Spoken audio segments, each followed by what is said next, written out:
আমরা এখন পড়ব গাউসের উপপাদ্য। তড়িৎ ক্ষেত্রে কোনো আধান সমবায়ের ধরুন সৃষ্ট তড়িৎ ক্ষেত্র, সেই তড়িৎ ক্ষেত্রের কোনো বিন্দুতে তড়িৎ ক্ষেত্র প্রাবল্যের রাশিমালা নির্ণয় সংক্রান্ত এই গাউসের উপপাদ্য আমরা এখন আলোচনা করব। প্রথমত গাউসের উপপাদ্য বিবৃত হবে এবং এই গাউসের উপপাদ্য প্রয়োগ করে আধান সমবায়ের দরুন তড়িৎ ক্ষেত্র প্রাবল্যের রাশিমালা নির্ণয় করা হবে। গাউসের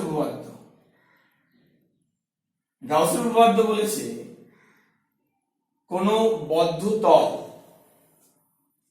হইতে নির্গত মোট তড়িৎ ফ্লাক্স,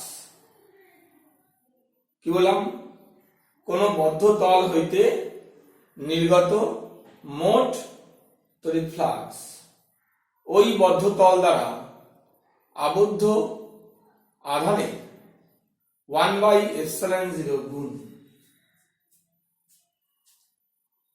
ধরে নিচ্ছি এই হচ্ছে একটা বদ্ধ তল। এই বদ্ধ তল এর ভেতরে কোনো আধান থাকতে পারে, নাও থাকতে পারে। এবারে এই বদ্ধ তল হইতে তড়িৎ ফ্লাক্স নির্গত হচ্ছে। বদ্ধ তল হইতে যে পরিমাণ তড়িৎ ফ্লাক্স নির্গত হচ্ছে সেটাকে আমরা একটু আগেই আলোচনা করেছি ই ds cos theta, E ds cos theta, closed surface integration অর্থাৎ বদ্ধ তল সমাকল E ds cos theta। আমরা জানি a b cos theta কে আমরা এভাবে লিখতে পারি a ডট b, দুটো ভেক্টরের স্কেলার গুণ a ডট b, সেটা হয় কি a b cos theta। এবারে E ds cos theta বলতে বোঝানো হচ্ছে কি, এই বদ্ধতলের উপরে কোন একটা ক্ষুদ্র ক্ষেত্রফল ds কল্পনা করা হলো। এই ds ক্ষেত্রফলের কোন একটা বিন্দুতে তড়িৎ ক্ষেত্র প্রাবল্যের অভিমুখ দেখা গেল কি এদিকে, এটা তড়িৎ ক্ষেত্র প্রাবল্যের অভিমুখ E ভেক্টর। আর এই বিন্দুতে ক্ষেত্র ভেক্টরের অভিমুখ অর্থাৎ ক্ষেত্র ভেক্টরের অভিমুখ কোন দিকে হয়, ক্ষেত্রফলের লম্ব দিকে হয়। এই হলো কি ক্ষেত্র ভেক্টরের অভিমুখ, এটা ds ভেক্টর, মধ্যবর্তী কোণ থিটা।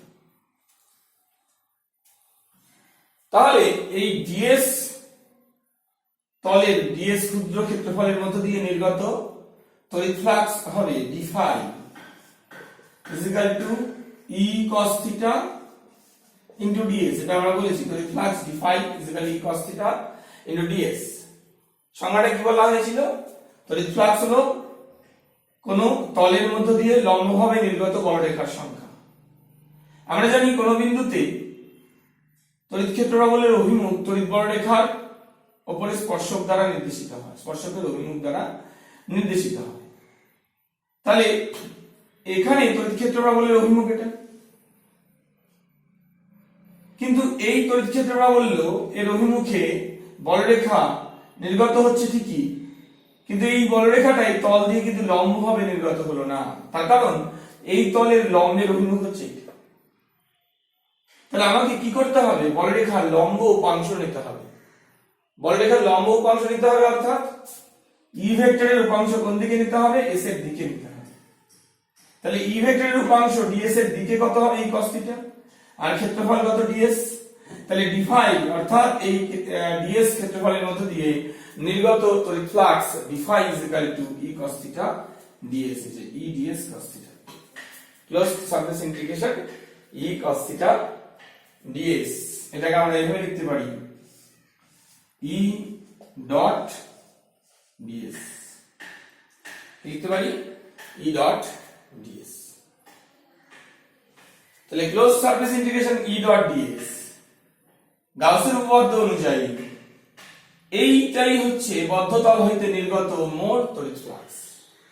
এটা কার সঙ্গে সমান হবে, এটা সমান হবে ওই বদ্ধ তল দ্বারা যে পরিমাণ আধান আবদ্ধ আছে Q enclosed by epsilon zero. Epsilon জিরোটা কি? শূন্য মাধ্যমের তড়িৎভেদ্যতা। এবারে দেখো, যদি বদ্ধ তল কোনো আধানকে আবদ্ধ না করে তাহলে কিউ এনক্লোজ জিরো, তাহলে ই ডট ডিএস জিরো, অর্থাৎ মোট নির্গত তড়িৎ ফ্লাক্স, বদ্ধ তলে মোট নির্গত তড়িৎ ফ্লাক্স কি হবে? জিরো। উদাহরণ হিসাবে আমরা বলতে পারি, দেখা গেল কি যে এই বদ্ধ তলটা একটা তড়িৎ ক্ষেত্রের মধ্যে রাখা আছে, কিন্তু বদ্ধ তলের মধ্যে কোনো আধান নেই।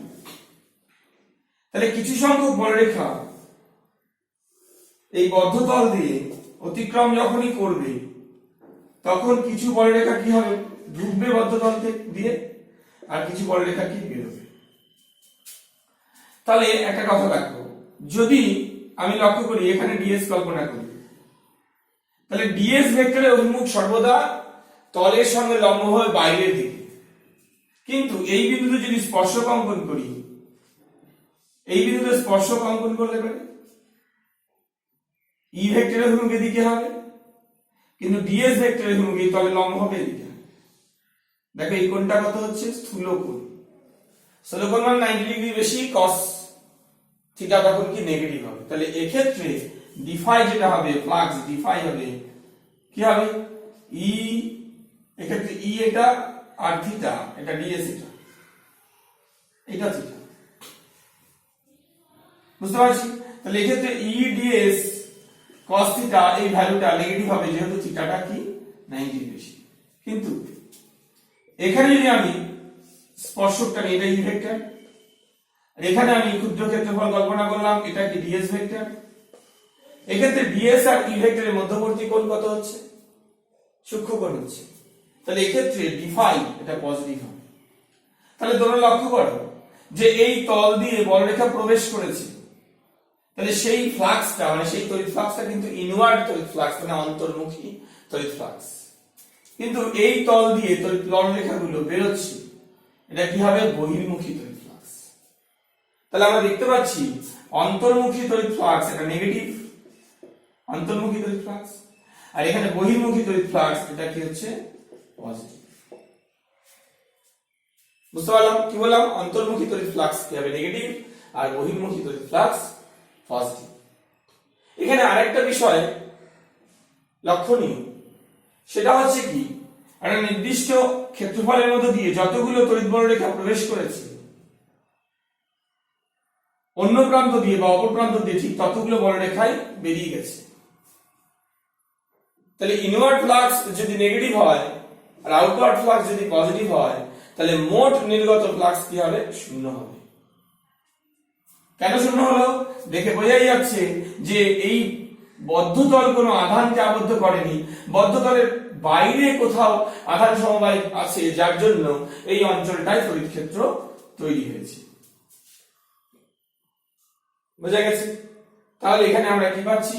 ডিফাই বা negative inward flux, d phi positive, total outward flux, net outward flux কি হচ্ছে? Negative.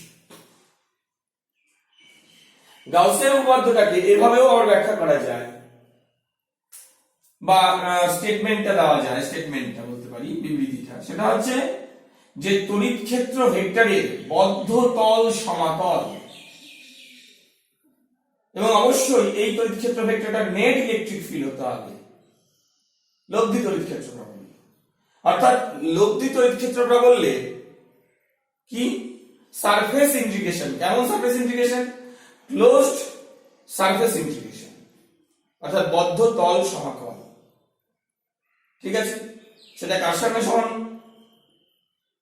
Charge enclosed by that surface divided by the free space permittivity, অর্থাৎ ওই বদ্ধ তল দ্বারা আবদ্ধ আধান এবং শূন্য মাধ্যমের তড়িৎভেদ্যতার রেসিপ্রোকাল, অর্থাৎ অনন্যকের গুণফলের সঙ্গে সমান। এই যে আমরা একটু আগেই বললাম, total electric field intensity E dot ds, এটাই হচ্ছে close surface integration, is equal to total charge enclosed by that surface divided by the free space permittivity. এই হলো কি গাউসের উপপাদ্য। হয়ে গেল, মুছে দিলাম। এবারে আমরা গাউসের উপপাদ্য প্রয়োগ করে আধান সমবায়গুলোর জন্য কি নির্ণয় করবো? তড়িৎ ক্ষেত্র প্রাবল্যের রাশিমালা নির্ণয় করবো। ফার্স্ট অফ অল, একটা বিন্দু আধানের জন্য বিন্দু আধান থেকে আর দূরত্বে পি বিন্দুতে তড়িৎ ক্ষেত্র প্রাবল্যের রাশিমালা নির্ণয় করব। কি বললাম? বিন্দু আধানের জন্য বিন্দু আধান থেকে আর দূরত্বে পি বিন্দুতে তড়িৎ ক্ষেত্র প্রাবল্যের রাশিমালা নির্ণয় করব। কার সাহায্যে? গাউসের উপপাদ্য প্রয়োগ করে। এখানে আমি সুবিধার জন্য বলে থাকি যে এই যে প্রয়োগটা যে রয়েছে সেই প্রয়োগটা কতগুলো স্টেপে ভাগ করে দিচ্ছি। 1 নম্বর, সবাই মনে রাখবে, 1 নম্বর, যে বিন্দুতে তড়িৎ ক্ষেত্র প্রাবল্য নির্ণয় করতে হবে সেই বিন্দুগামী একটা বদ্ধ তল কল্পনা করতে হবে। অর্থাৎ আমি এমন একটা বদ্ধ তল কল্পনা করে নেব যেই বদ্ধ তলটাকে গাউসীয় তল বলা হবে।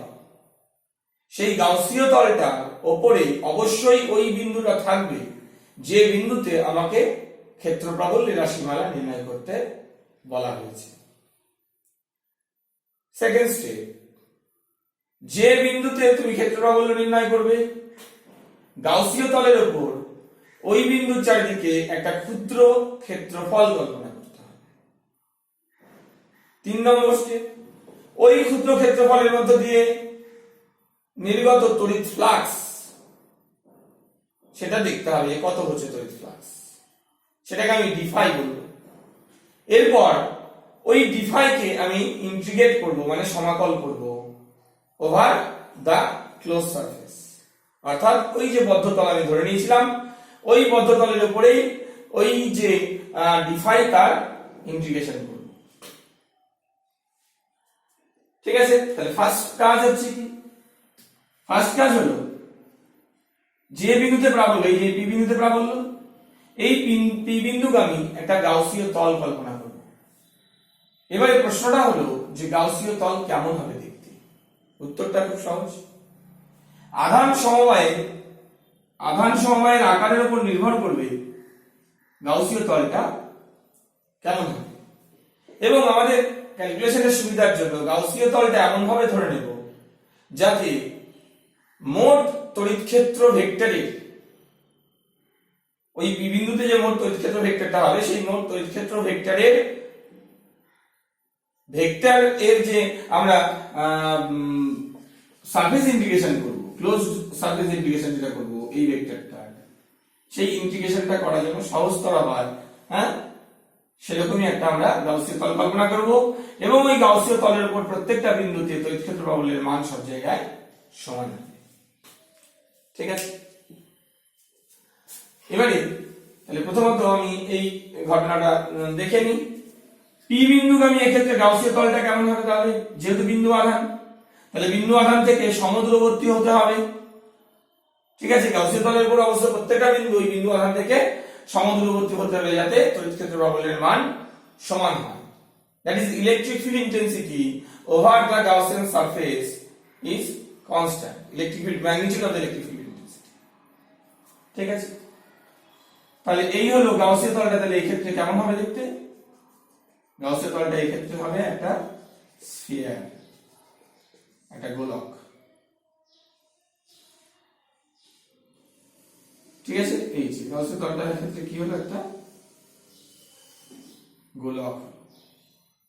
অ্যাকচুয়ালি গোলক নয়, গোলীয় ফলক বলতে পারো। এটা কিন্তু গাউসীয় তল, এটা কোনো অ্যাকচুয়াল গোলক নয়, এটা পুরোটাই কাল্পনিক। তলটাকে কল্পনা করা হয়েছে।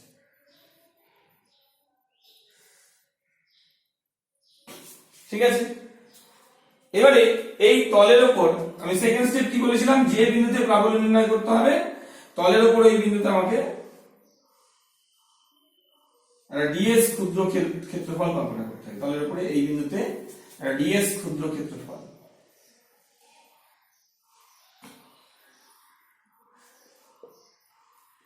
আমি যদি এই বিন্দুতে প্রাবল্য নির্ণয় করতে তাহলে ds এখানে নির্ণয় করতাম, ধরে নিলাম ds। এবার লক্ষ্য করো এই ds তলটা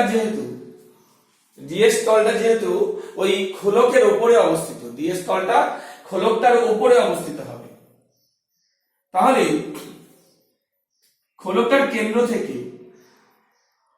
ওই ds তলের যে উপরে যে বিন্দুতে প্রাবল্য নির্ণয় করব, সেই বিন্দুটা যে দূরত্ব সেটাই হচ্ছে কি খোলকটার ব্যাসার্ধ হবে, এবং সেই দূরত্বটাকে আমি যদি বর্ধিত করে দিই সেটাই তলের উপরে লম্ব হবে, লম্বের অভিমুখ। তার কারণ ব্যাসার্ধ তলের উপরে লম্ব হয়, ব্যাসার্ধ তলের উপরে লম্ব হয়, তাহলে আমি এই লম্বের অভিমুখে বলতে পারি ds ভেক্টরের অভিমুখ। আবার একটা বিন্দু আধানের জন্য r দূরত্বের প্রাবল্য কোন দিকে হবে? ওই বিন্দু আধান থেকে বাইরে হবে যদি এটা ধনাত্মক আধান হয় q। তাহলে লক্ষ্য করো প্রাবল্যের অভিমুখ e এবং এই তল ভেক্টর ds এর অভিমুখ একই দিকে। প্রাবল্য ভেক্টর e এবং ds এক্ষেত্রে কি হচ্ছে? একই দিকে হচ্ছে। তাহলে এই ds তলের মধ্য দিয়ে নির্গত তড়িৎ flux d phi is equal to e dot ds। d phi is equal to কি বললাম? e dot ds। তাহলে যেহেতু দেখতে পাচ্ছি তড়িৎ ক্ষেত্র প্রাবল্য ভেক্টর এবং ds ভেক্টর এর মধ্যবর্তী কোণ 0, তাহলে e dot ds করলে কি হবে? e ds cos 0 e ds। d phi টা কি তাহলে? d phi হচ্ছে electric flux from this elementary surface ds, electric flux from this elementary surface ds। ঠিক আছে, তড়িৎ ফ্লাক্স ক্ষুদ্র তলের মধ্য দিয়ে, কোন ক্ষুদ্র তলের মধ্য দিয়ে? এই ds ক্ষুদ্র তলের মধ্য দিয়ে তড়িৎ flux d phi is equal to ds। এবারে মোট তড়িৎ ফ্লাক্স, এটা তো শুধু ক্ষুদ্র ক্ষেত্রফলের মধ্য দিয়ে আমি তড়িৎ ফ্লাক্স পেলাম d phi। এই মোট তড়িৎ ফ্লাক্স অর্থাৎ এই মোট বদ্ধ তলের মধ্য দিয়ে নির্গত তড়িৎ ফ্লাক্সকে আমি যদি phi লিখে থাকি, phi is equal to the closed surface integration eds। এটা তাহলে কি দাঁড়ালো? এটা মোট নির্গত তড়িৎ ফ্লাক্স কার মধ্য দিয়ে? এই বদ্ধ তল হইতে মোট নির্গত তড়িৎ flux phi is equal to surface integration eds। ঠিক আছে, এবারে লক্ষ্য করো আমি গাউসিয়ান সারফেস অর্থাৎ গাউসীয় তল ধরার সময় বলে দিয়েছিলাম যে গাউসীয় তলটা এমন ভাবে ধরতে হবে যেন গাউসীয় তলের প্রত্যেকটা বিন্দুতে e এর মান একই হয়। That is magnitude of electric field intensity E is constant all over the surface। তাহলে আমরা এখানে একটা খুব সহজে একটা কথা বলতে পারি, যেহেতু E এর মান সারফেসের উপরে সব জায়গায় সমান, তাহলে এই E টাকে আমরা কি করতে পারি? ইন্টিগ্রেশনের বাইরে বের করতে পারি। কেন? তার কারণ E, magnitude of E is not depends by is not এটা ডিপেন্ডেন্ট নয়, কার উপরে ডিপেন্ডেন্ট নয়? সারফেসের উপরে বা এই রেডিয়াসটার উপরে ডিপেন্ডেন্ট নয়। বোঝা গেল? তাহলে তড়িৎ ক্ষেত্র প্রাবল্য ভেক্টরটা কার উপরে ডিপেন্ড করছে না? এই সারফেসের উপরে সব জায়গায় তড়িৎ ক্ষেত্র প্রাবল্যের মান একই, তাই আমি বলতে পারি কি E টাকে বাইরে বের করে দিলাম, ইন্টিগ্রেশনের বাইরে বের করে দেওয়া যেতে পারে। তাহলে সারফেস ইন্টিগ্রেশন কি হলো? Surface integration ds। ঠিক আছে, তাহলে এবারে দেখো ক্লোজ সারফেস ইন্টিগ্রেশন ds মানে কি? ds এর এই ক্লোজ সারফেসের উপরে আমাকে কি করতে হবে? ইন্টিগ্রেশন করতে হবে। ইন্টিগ্রেশন করা মানে যোগ করা, তার মানে কি টোটাল সারফেস এরিয়াটাই হচ্ছে কি এই ds এর surface integration. Total surface area কত? r স্কয়ার 4 পাই r স্কয়ার। তাহলে ইন্টিগ্রেশনটা করলে আমি কত পেলাম? ইনটু 4 পাই r স্কয়ার। এইটাই হলো কি টোটাল ফ্লাক্স। কার মধ্যে দিয়ে নির্গত তড়িৎ ফ্লাক্স? বদ্ধ তল হইতে নির্গত তড়িৎ flux phi is equal to কি হলো? E into 4 pi r square।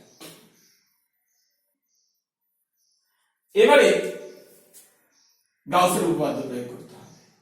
গাউসের উপপাদ্য কি বলেছে? phi is equal to q by epsilon 0, মানে q n plus by epsilon 0। তাহলে phi এর জায়গায় আমি এখানে এটা বসিয়ে দেব, E into 4 pi r square is equal to q by epsilon 0, তাহলে E is equal to q by 4 pi epsilon 0 r square। ঠিক আছে, এটাই হলো গাউসের উপপাদ্য প্রয়োগে বিন্দু আধান থেকে r দূরত্বে কোন বিন্দুতে ক্ষেত্র প্রবলের রাশিমালা নির্ণয়। এবারে গাউসের উপপাদ্য প্রয়োগ করে আমরা কুলম্বের সূত্র প্রতিষ্ঠা করব। গাউসের উপপাদ্য প্রয়োগ করে কুলম্বের সূত্র প্রতিষ্ঠা করব। কিভাবে করা যায় লক্ষ্য করো। গাউসের উপপাদ্য প্রয়োগ করে আমরা প্রথমে বিন্দু আধানের জন্য r দূরত্বে প্রাবল্য নির্ণয় করব এই পদ্ধতিতে। আবার এই একই কথা, বিন্দু আধান থেকে r দূরত্বে স্মল q বিন্দু আধান থেকে স্মল r দূরত্বে p বিন্দুতে তড়িৎ ক্ষেত্র প্রাবল্যের রাশিমালা নির্ণয় করতে হবে। p বিন্দুতে রাশিমালা যেহেতু নির্ণয় করব, p বিন্দুকে আমি একটা বদ্ধ তল কল্পনা করে নিলাম। বদ্ধ তলের উপরে এটা হচ্ছে কি ই ভেক্টর, এটা হচ্ছে কি ds ভেক্টর। ই ভেক্টর আর ds ভেক্টরের মধ্যবর্তী কোণ কত? 0 ডিগ্রি। ঠিক আছে, তাহলে E ডট ds এই d phi এই তলের মধ্যে দিয়ে নির্গত তড়িৎ flux d phi is equal to E dot ds, E ds cos 0 E ds হয়ে গেল। তাহলে বদ্ধ তল হইতে নির্গত মোট তড়িৎ ফ্লাক্স phi, মোট তড়িৎ flux phi is equal to close surface integration E dot E ds, close surface integration E ds। ঠিক আছে, এবারে E এর মানটা সারফেসের উপরে যে কোনো বিন্দুতে একই, তাই এটাকে ইন্টিগ্রেশনের বাইরে নিয়ে এলাম। Surface integration close surface integration ds মানে এই টোটাল সারফেসটার এরিয়া কত, সেটা 4 পাই r স্কয়ার। তাহলে phi is equal to E into 4 pi r square. এবারে গাউসের উপপাদ্য কি বলেছে? এই যে মোট তড়িৎ ফ্লাক্স সেটাই কার সঙ্গে সমান হবে? এই বদ্ধ তল দ্বারা আবদ্ধ আধান q এবং 1/epsilon 0 এর গুণের সঙ্গে সমান হবে। তাহলে E into 4 pi r square is equal to q by epsilon 0। তাহলে E is equal to কি পেলাম? q by 4 pi epsilon 0 r square। E is equal to কি পেলাম? q by 4 pi epsilon 0 r square হয়ে গেল। কোনো সমস্যা নেই। এবারে যেটা বলছিলাম কুলম্বের সূত্র কিভাবে প্রতিষ্ঠা করব, এতটুকু করা হয়ে গেল। এবারে আমাকে ধরে নিতে হবে p বিন্দুতে এতটুকু লিখতেই হবে, তারপরে কি লিখব অতিরিক্ত। মানে এটা আমরা কি করলাম, এটা q বিন্দু আধানের জন্য r দূরত্বে প্রাবল্যের রাশিমালা নির্ণয় করলাম।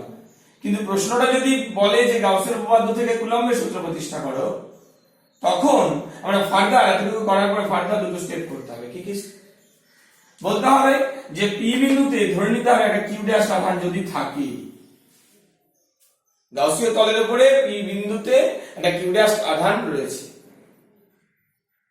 তাহলে আমরা জানি তড়িৎ ক্ষেত্রের কোন বিন্দুতে একটা আধানের উপরে ক্রিয়াশীল বল ওই বিন্দুর প্রাবল্য ইনটু ওই আধানের মান। তাহলে q ড্যাশ আধানের উপরে ক্রিয়াশীল বল হবে F is equal to q dash into E। ঠিক আছে, তাহলে q ড্যাশ থাকলো কি E কত? q by 4 pi epsilon 0 r square। তাহলে দুটো আধান q ড্যাশ মধ্যবর্তী দূরত্ব r, ঠিক আছে, দুটো আধান q ড্যাশ মধ্যবর্তী দূরত্ব স্মল r।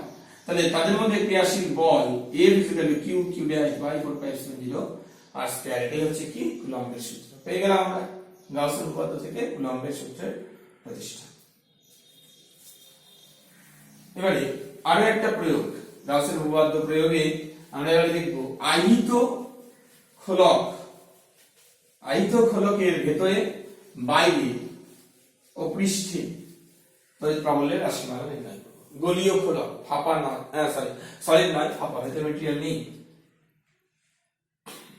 দেখো এই হলো একটা গোলীয় খোলক, পরিবাহী হতে পারে আবার অন্তর পদার্থ হতে পারে, যাই হোক না। এই খোলকটাকে কি করা হয়েছে? আহিত করা হয়েছে। খোলক এটা বুঝতে হবে, খোলক এটা গোলক নয়, ভিতরে ম্যাটেরিয়াল নেই। যদি পরিবাহী হয়, গোলকও যদি হয়, একই ট্রিটমেন্ট। ঠিক আছে, আচ্ছা তার আগে আমি বলি এটা খোলক। এই খোলকটাকে কিছু পরিমাণ ধনাত্মক আধানে আহিত করা হয়েছে।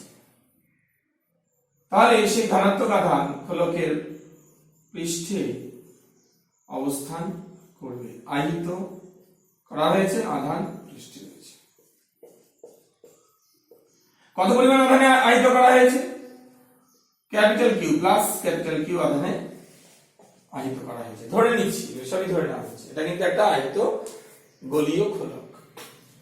এই খোলকের কেন্দ্র থেকে স্মলার দূরত্বে পি বিন্দুতে তড়িৎ প্রবাহের রাশিমালা নির্ণয় করো। স্মলার দূরত্বে পি বিন্দুতে তড়িৎ প্রবাহের রাশিমালা নির্ণয় করো।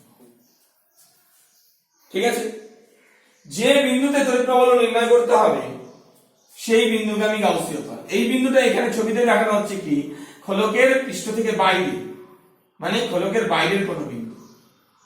তাহলে কি বলেছি আমি, যে বিন্দুতে প্রাবল্য নির্ণয় করব সেই বিন্দুগামী একটা গাউসীয় তল।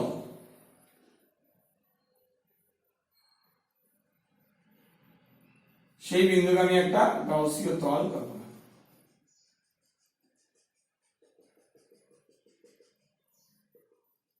লক্ষ্য করো এই গাউসীয় তলটাও কিন্তু একটা খোলক। ঠিক আছে, আচ্ছা এবারে ওই বিন্দুতেই একটা ডিএস ক্ষুদ্র ক্ষেত্রফল কল্পনা করা হয়েছে। এই ক্ষেত্রফলের উপরে ক্ষেত্র ভেক্টরের অভিমুখ ডিএস এবং তড়িৎ ক্ষেত্র প্রাবল্য ই ভেক্টর একই দিকে। তাহলে এই ডিএস তলের মধ্য দিয়ে নির্গত তড়িৎ ফ্লাক্স ডি ফাই, ডিএস তলের মধ্য দিয়ে নির্গত তড়িৎ flux D phi is equal to E dot DS.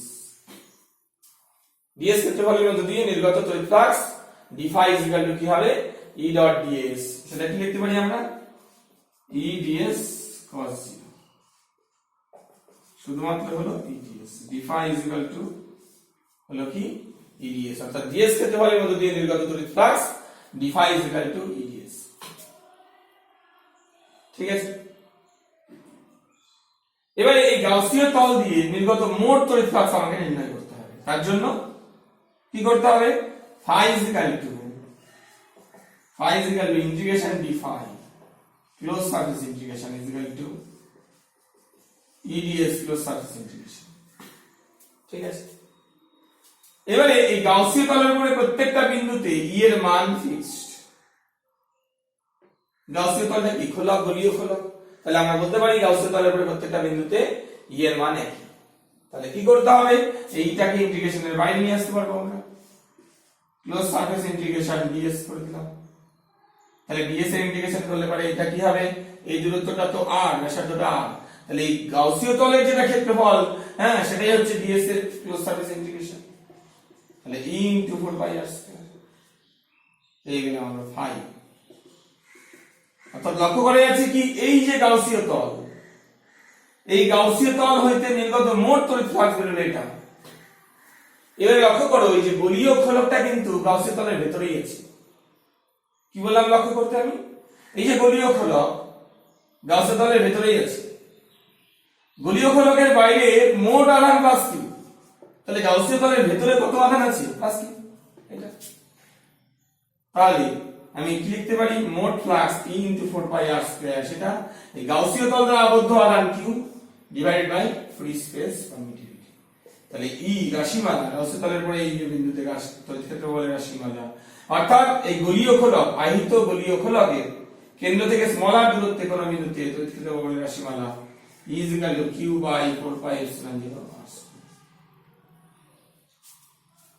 হয়ে গেল, এই তো আর এখানে কিছু বিশেষ বলা নেই। তাহলে E ইজ ইকুয়াল টু কত হলো, capital Q by 4 pi epsilon 0 r square. ঠিক আছে, এবারে লক্ষ্য করো একটা বিন্দু আধানের জন্য বিন্দু আধান থেকে r দূরত্বে, বিন্দু আধানের জন্য কিউ, বিন্দু আধানের জন্য বিন্দু আধান থেকে r দূরত্বে কোন বিন্দুতে ক্ষেত্র প্রাবল্য কি পেয়েছিলাম আমরা, Q by 4 pi epsilon 0 r square. এটা পেয়েছিলাম কেবল। এখানেও আমরা কি পেলাম, গোলীয় খোলক, তাকেও ক্যাপিটাল কিউ আধানে আহিত করা হয়েছে এবং ওই খোলকের কেন্দ্র থেকে r দূরত্বে কোন বিন্দুতে প্রাবল্যের রাশিমালা একই হলো। তাহলে আমি কি বলতে পারি যে খোলকের সমগ্র আধান খোলকের কেন্দ্রে কেন্দ্রীভূত আছে বলে ধরে নেওয়া যায়। কি বললাম বুঝতে পেরেছি কি, একটা ক্যাপিটাল কিউ বিন্দু আধান থেকে r দূরত্বে যেটা প্রাবল্য পাচ্ছি, ক্যাপিটাল কিউ আধানে আহিত একটা পরিবাহী বা অপরিবাহী খোলক, সেই খোলকের কেন্দ্র থেকেও r দূরত্বে আমরা একই প্রাবল্য পাচ্ছি। E is equal to Q by 4 pi epsilon 0 r square. তাহলে আমরা কি বলতে পারি, ওই খোলকটার বাইরের পৃষ্ঠের সমগ্র আধান যেন ধরে নেওয়া যেতে পারে কেন্দ্রে, মানে খোলকটার কেন্দ্রে কেন্দ্রীভূত আছে। ঠিক আছে, এবারে উল্লিখিত বিন্দুটা যদি গোলীয় খোলকের মানে পরিবাহী খোলক যেটাকে আহিত আছে তার ভেতরে হয়, আমি যেটা করলাম সেটা কি, যে বিন্দুতে প্রাবল্য নির্ণয় করতে বলা হয়েছিল সেই বিন্দুটা বাইরে কোনো বিন্দু, ঠিক আছে। এবারে ওই বিন্দুটাকে ধরে নিচ্ছি মানে আর দূরত্বে যে বিন্দুটা থাকবে সেই বিন্দুটা হচ্ছে কি ভেতরে স্মল আর দূরত্বে আর দূরত্বে পি বিন্দু। তাহলে আবার এই একই কথা, যে বিন্দুতে প্রাবল্য সেই বিন্দুগামী গাউসীয় তল, যে বিন্দুতে প্রাবল্য সেই বিন্দুতে গাউসীয় তলের উপরে ক্ষুদ্র ক্ষেত্রফল। তাহলে এখানে ইডিএস কি হবে, ইডিএস cos 0, একই দিকে অভিমুখ ইডিএস cos 0, মানে ডিএস তলের মধ্যে দিয়ে নির্গত তড়িৎ ফ্লাক্স ইডিএস cos 0 মানে কি ইডিএস ডিফাইন। তাহলে এই গাউসীয় তলে নির্গত মোট তড়িৎ flux phi integration d phi integration E DS. তাহলে ই এর মানটা এর উপরে সব জায়গায় সমান হবে e * 4 pi r² পেয়ে গেলাম। এইবারে লক্ষ্য করো, আমরা কিন্তু ধরে নিয়েছি পৃষ্ঠের আধানটা কেন্দ্রে কেন্দ্রীভূত আছে, কিন্তু পৃষ্ঠেই আধান থাকবে, কেন্দ্রে কোনো আধান থাকবে না, অ্যাকচুয়ালি কেন্দ্রে কোনো আধান থাকবে না। তাহলে আমাকে বল দেখি যে এই যে গাউসীয় তল আমি ধরলাম, এই গাউসীয় তলের ভেতরে কোনো আধান আছে? নেই, কিন্তু আধান কোথায় আছে? বাইরে। তাহলে phi = e * 4 pi r² কি 0/epsilon। তাহলে e = তাহলে গাউসীয় তলের ভেতরে বা বলতে পারো কি পরিবাহী খোলকটা, এই যে পরিবাহী খোলকের যে ভেতরে যে কোনো বিন্দুতে প্রাবল্য, পরিবাহী খোলক বলতে পারি বা অপরিবাহী খোলক বলতে পারি, বলতে হবে আমাকে আহিত খোলক। আহিত খোলকটার ভেতরে কোনো বিন্দুতে প্রাবল্য কত হচ্ছে 0, আর পৃষ্ঠের উপরে কোনো বিন্দুতে প্রাবল্য কি হবে, ধরলাম এই খোলকটার ব্যাসার্ধ ক্যাপিটাল আর, তাহলে e * 4 pi R², ঠিক ঠিক না? এটাই তো তল হয়ে যাবে, এই তল দিয়ে তো তো ফ্লাক্স নির্গত হবে। তাহলে e * 4 pi R², সেটা কার সঙ্গে সমান হবে q/ε0। এই পরিবাহী খোলকটা বা অপরিবাহী খোলকটা, এই খোলকটা যে আধানকে আবদ্ধ করবে সেটা কি মোট আধান কি, তাহলে q/ε0। তাহলে e = q/4 pi ε0 R²। এটা হচ্ছে কি পৃষ্ঠে কোনো বিন্দুতে তড়িৎ প্রবাহ, ঠিক আছে। এই তো আমরা দুটো অ্যাপ্লিকেশন দেখলাম, এটা বিন্দু আধানের জন্য তড়িৎ ক্ষেত্র বলের রাশিমালা নির্ণয়, আর এটা কি আহিত পরিবাহী খোলকের ভেতরে বাইরে পৃষ্ঠে তড়িৎ ক্ষেত্র বলের রাশিমালা নির্ণয়, গাউসের উপপাদ্য প্রয়োগ। আরো কিছু প্রয়োগ রয়েছে, সেগুলো পরবর্তীকালে আবার